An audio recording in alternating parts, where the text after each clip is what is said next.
Hello friends, अनुराग educate channel में आप सभी का स्वागत है। मैं हूं राजकुमार। आज हम नागरिक शास्त्र सामाजिक अध्ययन से संबंधित टॉप 20 महत्वपूर्ण क्वेश्चन का आंसर के बारे में बताऊंगा। दोस्तों, यह क्वेश्चन विगत वर्षों में पूछे हुए प्रश्न हैं जो आगामी परीक्षा की दृष्टि से अति महत्वपूर्ण है। दोस्तों, बिना समय गंवाए चलते हैं अपने महत्वपूर्ण क्वेश्चन की ओर। हमारा पहला क्वेश्चन है, लोकतांत्रिक विकेंद्रीकरण से तात्पर्य है। ए, पंचायती राज की स्थापना। बी, राज्यों के पक्ष में आर्थिक विकेंद्रीकरण। सी, नौकरशाही संरचना में शक्ति का विकेंद्रीकरण। डी, सरकार के तीनों अंगों में शक्तियों का बंटवारा।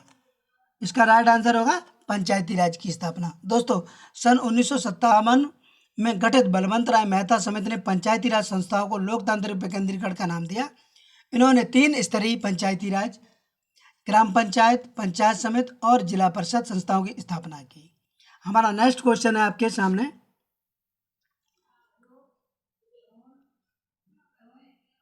सामुदायिक विकास कार्यक्रम का आरंभ किया गया था। ए, सन 1950 ईस्वी में। बी, सन 1952 ईस्वी में। सी, सन 1951 ईस्वी में। डी, सन 1953 ईस्वी में। दोस्तों, इसका राइट आंसर होगा सन 1952 ईस्वी में। दोस्तों, नेहरू का लोकतांत्रिक तरीकों में अटूट विश्वास था। सन 1952 में उन्हीं के पहल पर सामुदायिक विकास कार्यक्रम आरंभ हुआ। सामुदायिक विकास कार्यक्रम का आरंभ इसलिए किया गया था ताकि अधिक नियोजन एवं सामाजिक पुनरुत्थान की राष्ट्रीय योजनाओं के प्रति देश के ग्रामीण जनता में सक्रिय रुचि पैदा की जा सके। दोस्तों, नेक्स्ट क्वेश्चन आपके सामने,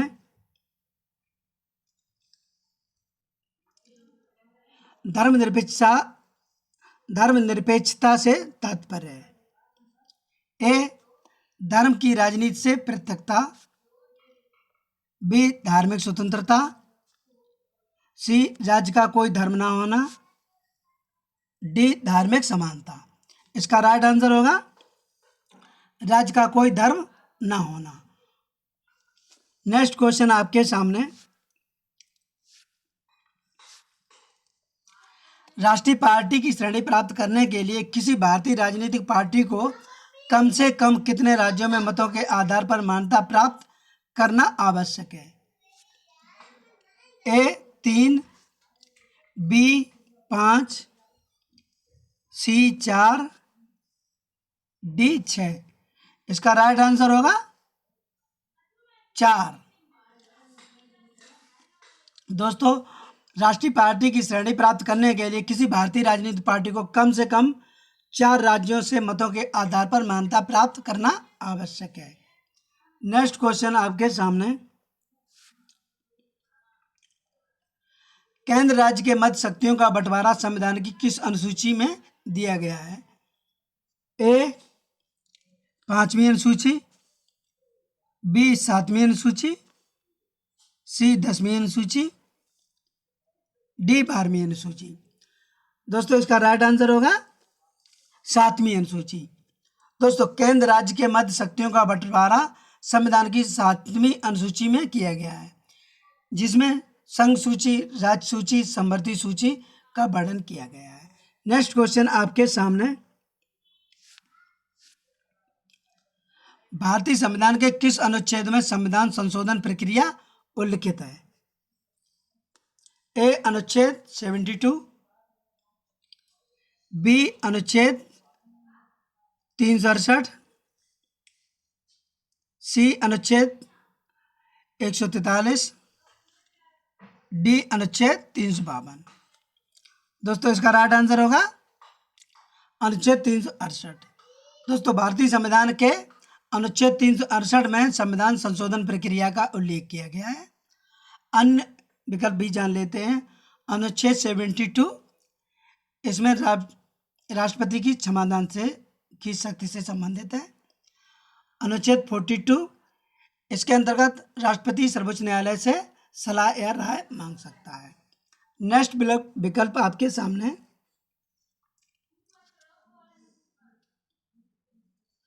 निम्नलिखित युग्मों में से कौन सा युग्म सुमेलित नहीं है? ए भारत संघात्मक, बी अमेरिका संघात्मक, सी ऑस्ट्रेलिया संघात्मक, डी ब्रिटेन संघात्मक। इसका सही विकल्प है ब्रिटेन, यानी कि कौन सा सुमेलित नहीं है? तो ब्रिटेन में संघात्मक व्यवस्था नहीं है। दोस्तों, ब्रिटेन में एकात्मक शासन प्रणाली है और वहां पर समस्त शक्तियां केंद्र में नियत होती हैं, जबकि भारत, ऑस्ट्रेलिया, अमेरिका आदि में संघात्मक शासन प्रणाली है। नेक्स्ट क्वेश्चन आपके सामने, संविधान समीक्षा हेतु बनाई गई नवीनतम अब तक की अंतिम समिति के अध्यक्ष कौन थे? A justice Nanavati, B justice Venkatachaliah, C justice Pathak, D justice Khare. तो इसका राइट आंसर होगा जस्टिस वेंकट चलैया। दोस्तों, संविधान समीक्षा हेतु बनाई गई नवीनतम अर्थात अंतिम अब तक की अंतिम समिति के अध्यक्ष जस्टिस वेंकट चलैया जी थे। नेक्स्ट क्वेश्चन आपके सामने, लक्षद्वीप की राजधानी का नाम क्या है?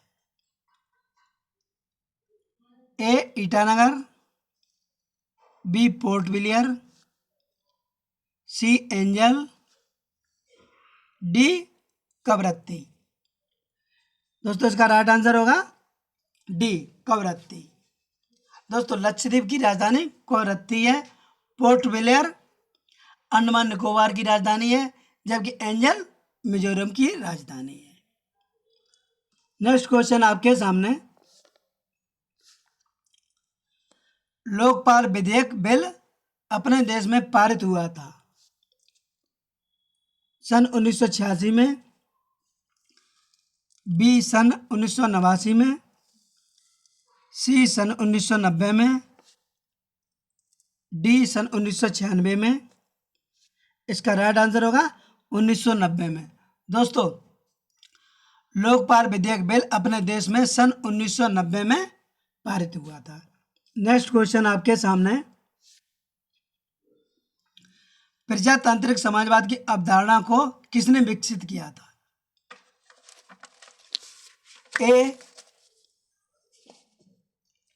कार्ल मार्क्स ने, बी राम मनोहर लोहिया ने, सी पंडित जवाहरलाल नेहरू ने, डी राजा राम मोहन राय ने। दोस्तों, इसका राइट आंसर होगा पंडित जवाहरलाल नेहरू ने। दोस्तों, पंडित जवाहरलाल नेहरू प्रजातांत्रिक समाजवाद के समर्थक थे। वे मानते थे कि विश्व की समस्याओं का समाधान का मार्ग समाजवाद में है। समाजवाद के प्रति उनका रुझान काफी पुराना था। सन 1929 में लाहौर कांग्रेस अधिवेशन में उन्होंने कहा था कि मैं एक समाजवादी हूं। नेक्स्ट क्वेश्चन आपके सामने, लोकतंत्र की सफलता की कौन सी दलीय प्रणाली सर्वाधिक उपयुक्त है? यानी कि लोकतंत्र की सफलता के लिए कौन सी दलीय प्रणाली सर्वाधिक उपयुक्त है? ए एक दलीय प्रणाली, बी द्विदलीय प्रणाली, सी बहुदलीय प्रणाली, डी दल विहीन। दोस्तों, इसका राइट आंसर होगा द्विदलीय प्रणाली। दोस्तों, लोकतंत्र की सफलता के लिए द्विदलीय प्रणाली सबसे उपयुक्त मानी जाती है, क्योंकि इसमें शासन में स्थायित्व रहता है, वैकल्पिक सरकार बनाने का भी विकल्प रहता है। ब्रिटेन, अमेरिका में द्विदलीय प्रणाली के बजट से लोकतंत्र विकसित हो सका। नेक्स्ट क्वेश्चन आपके सामने, संयुक्त राष्ट्र संघ का सचिवालय कहाँ है? ए वाशिंगटन डीसी, बी न्यूयॉर्क, सी लंदन, डी पेरिस। इसका राइट आंसर होगा न्यूयॉर्क। दोस्तों, संयुक्त राष्ट्र संघ का सचिवालय न्यूयॉर्क में स्थित है। संयुक्त राष्ट्र की स्थापना 24 अक्टूबर सन 1945 में हुई थी। नेक्स्ट क्वेश्चन आपके सामने, भारत की प्रथम पंचवर्षीय योजना का कार्यकाल कितना था? ए सन 1951 से 56 ईस्वी में, बी सन 1947 से 52 ईस्वी में, सी सन 1952 से 57 ईस्वी में, डी सन 1956 से 61 ईस्वी में। इसका राइट आंसर होगा ए सन 1951 से 56 ईस्वी में। दोस्तों, प्रथम पंचवर्षीय योजना यानी कि पंचवर्षीय योजना यानी कि 5, और पहली पंचवर्षीय योजना थी तो इसका मतलब हुआ 5, यानी कि सन 1951 ईस्वी में प्रथम पंचवर्षीय योजना शुरू की गई थी। नेक्स्ट क्वेश्चन आपके सामने, मंडल आयोग गठित किया गया था? ए सन 1953 ईस्वी में, बी सन 1982 ईस्वी में, सी सन 1980 ईस्वी में, डी सन 1979 ईस्वी में। तो इसका राइट आंसर होगा सन 1979 ईस्वी में। दोस्तों, मंडल आयोग का गठन जनता पार्टी ने सन 1979 में किया था, जिसने अपनी रिपोर्ट 1980 में प्रेषित की थी। आयोग के अध्यक्ष बीपी मंडल थे। उन्होंने पिछड़े वर्गों के लिए 11 संकेतक निर्धारित किए थे। नेक्स्ट क्वेश्चन आपके सामने, संघ लोक सेवा आयोग के सदस्यों की नियुक्ति की जाती है? ए प्रधानमंत्री द्वारा, बी लोकसभा आयोग के अध्यक्ष द्वारा, सी गृह मंत्री द्वारा, डी राष्ट्रपति द्वारा। दोस्तों, संघ लोक सेवा आयोग के सदस्यों एवं अध्यक्ष की नियुक्ति राष्ट्रपति द्वारा की जाती है। आयोग के किसी भी सदस्य के सेवा शर्तों में उसकी नियुक्ति के पश्चात उसके लिए अलाभकर परिवर्तन नहीं किया जाएगा। इसका राइट आंसर होगा राष्ट्रपति द्वारा। दोस्तों, संघ लोक सेवा आयोग के सदस्य की नियुक्ति राष्ट्रपति द्वारा की जाती है। नेक्स्ट क्वेश्चन आपके सामने, गुट निरपेक्ष आंदोलन के संस्थापक थे? A Nelson Mandela, B Indira Gandhi, C Marshal Tito, D Raja Rammohan Roy. दोस्तों, इसका राइट आंसर होगा मार्शल टीटो। दोस्तों, गुट निरपेक्ष आंदोलन के संस्थापक पंडित जवाहरलाल नेहरू, मिस्र के कर्नल नासिर एवं यूगो इस्लामिया के मार्शल टीटो थे, जिन्होंने 1961 में बेलग्रेड में गुट निरपेक्ष आंदोलन की शुरुआत की थी। यानी कि पंडित जवाहरलाल नेहरू, कर्नल नासर और मार्शल टीटो, 3 व्यक्ति सम्मिलित थे। पंडित जवाहरलाल नेहरू, कर्नल नासिर और मार्शल टीटो। कभी कभी परीक्षाओं में 4 विकल्प दे दिए जाते हैं, ये पूछे जाते हैं गुट निरपेक्ष आंदोलन में कौन कौन से सदस्य सम्मिलित थे। नेक्स्ट क्वेश्चन आपके सामने, भारत के प्रथम उप प्रधानमंत्री थे? ए डॉक्टर जाकिर हुसैन, बी मोरारजी देसाई, सी सरदार वल्लभ भाई पटेल, डी लालकृष्ण आडवाणी।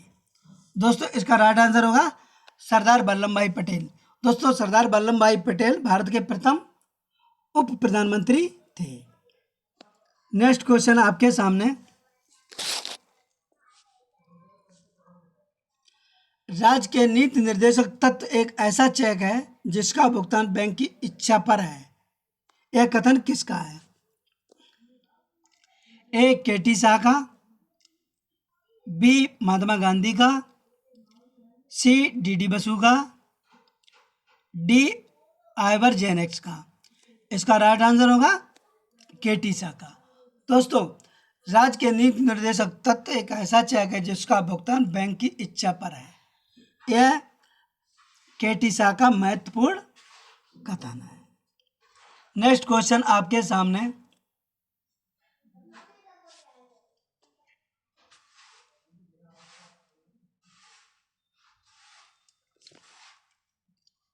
संसद के किसी सदन के बैठक के लिए न्यूनतम गणपूर्त कितनी होनी चाहिए? ए समस्त सदस्यों की संख्या का 1/10, बी समस्त सदस्य संख्या का 1/5, सी समस्त सदस्य संख्या का 1/20, डी समस्त सदस्य संख्या का 1/25। इसका राइट आंसर होगा समस्त सदस्य की संख्या का 1/10। दोस्तों, संसद के किसी सदन की बैठक के लिए न्यूनतम गणपूर्त समस्त सदस्य की संख्या का 1/10 होनी चाहिए। दोस्तों, वीडियो को मित्रों में शेयर करें, लाइक करें, सब्सक्राइब करें। हाँ, बेल आइकन प्रेस जरूर करें, जिससे कि हम अपना नया वीडियो अपलोड करें तो उसका नोटिफिकेशन आप लोगों तक पहुंच सके। जय हिंद, वंदे मातरम। मिलते हैं नेक्स्ट वीडियो में, तब तक के लिए बहुत बहुत धन्यवाद। जय हिंद, वंदे मातरम।